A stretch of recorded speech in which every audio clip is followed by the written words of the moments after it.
ఇన్‌స్టంట్‌గా అప్పటికప్పుడే చేసుకునే ఈ టొమాటో పికిల్ 3 నెలల వరకు నిల్వ ఉంటుంది. టేస్ట్ కూడా చాలా బావుంటుంది. ఒక్కసారి ట్రై చేయండి. ఫస్ట్ అయితే కేజీ టొమాటోస్‌ని క్లీన్‌గా వాష్ చేసుకొని, కాటన్ క్లాత్‌తో తడి లేకుండా తుడుచుకొని, ఈ విధంగా ముక్కలుగా కట్ చేసుకొని పక్కన పెట్టుకోండి.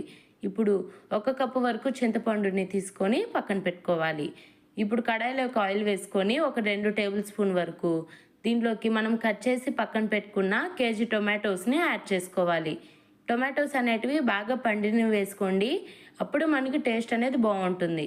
ఇప్పుడు దీంట్లోకి ఒక కప్పు వరకు చింతపండుని వేసుకోవాలి. ఈ చింతపండులో పీచులు, గింజలు అన్నీ తీసేసి తర్వాత ఒక కప్పున కొలుచుకొని వేసుకోవాలి. కేజీ టొమాటోస్‌కి ఒక కప్పు వరకు చింతపండు అనేది పర్ఫెక్ట్‌గా సరిపోతుంది. ఇప్పుడు చింతపండు కూడా వేసుకున్న తర్వాత మొత్తం కూడా బాగా కలుపుకొని టొమాటోలు మెత్తబడే వరకు బాగా మగ్గించుకోవాలి. మధ్య మధ్యలో కలుపుకుంటూ మగ్గించుకోవాలి. మనకి అప్రాక్స్‌గా ఒక 15-20 మినిట్స్ టైం అయితే పడుతుంది. ఈ టొమాటోస్ అనేటివి మెత్తగా మగ్గేదానికి.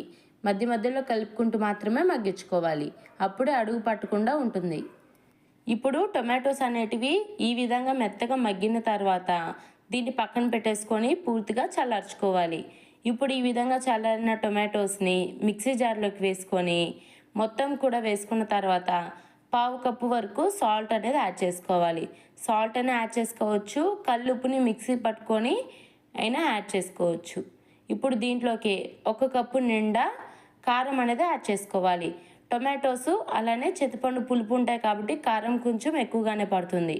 ఇప్పుడు ఆవాలు, మెంతులు, జీలకర్ర దోరగా వేయించుకొని పొడి పెట్టుకున్న ఈ మెంతుల పొడిని కూడా 2 స్పూన్లు, అలానే పసుపుని ఒక హాఫ్ టీ స్పూన్ వరకు వేసుకొని మెత్తగా చుక్క కూడా వాటర్ లేకుండా మెత్తగా మిక్సీ పట్టుకోవాలి. ఈ విధంగా ఉండాలన్నమాట. ఇప్పుడు ఈ పచ్చడికి పోపు కోసం ఆయిల్ కొంచెం ఎక్కువగానే కడాయిలోకి వేసుకొని ఒక స్పూన్ వరకు జీలకర్ర, ఆవాలు, అలానే ఒక 10 దంచిన వెల్లుల్లి, 5-6 ఎండుమిర్చిని చీల్చుకొని వేసుకోవాలి.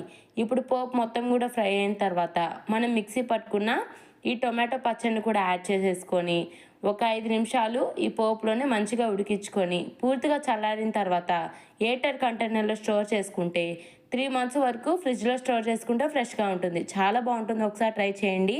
ఇలాంటి మరెన్నో రెసిపీస్ కోసం ఫాలో చేసి వీడియోకి లైక్ చేసి